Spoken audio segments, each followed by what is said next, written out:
நீண்ட காலமாக திராவிட முன்னேற்ற கழகத்திற்கு அவருடைய தந்தையாருக்கு வாய்ப்பு கொடுத்து விட்டீர்கள். இந்த 5 ஆண்டுகள் அவர் மகன் ஐயா ஸ்டாலினுக்கு வாய்ப்பு கொடுத்து விட்டீர்கள். நீண்ட காலமாக அம்மையார் ஜெயலலிதாவிற்கு அவரை ஒட்டி வந்த ஐயா எடப்பாடி பழனிசாமிக்கு 4.5 ஆண்டுகள் கொடுத்து விட்டீர்கள்.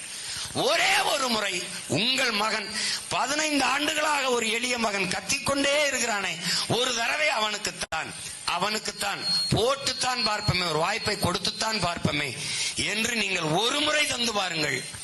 உலகத்தின் தலை சிறந்த நாடாக என்னரும் இறை மக்களுக்கு நான் சொல்லுவேன், தினமும் நீங்க ஜெபிக்கிற போது விண்ணுலகில் இருக்கும் எம் தந்தையே உம்முடைய அரசு வருக என்று வேண்டுகிறீர்கள்.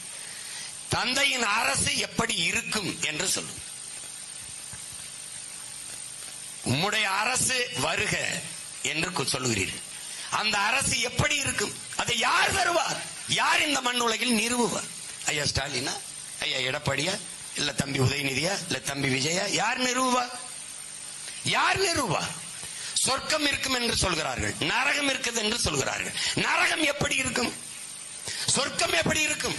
நரகம் எப்படி இருக்கும்? இன்றைக்கு திராவிட ஆட்சியாளர்கள் ஐயா ஸ்டாலின் எடப்பாடி ஆட்சி போல இருக்கும். சொர்க்கம் எப்படி இருக்கும்?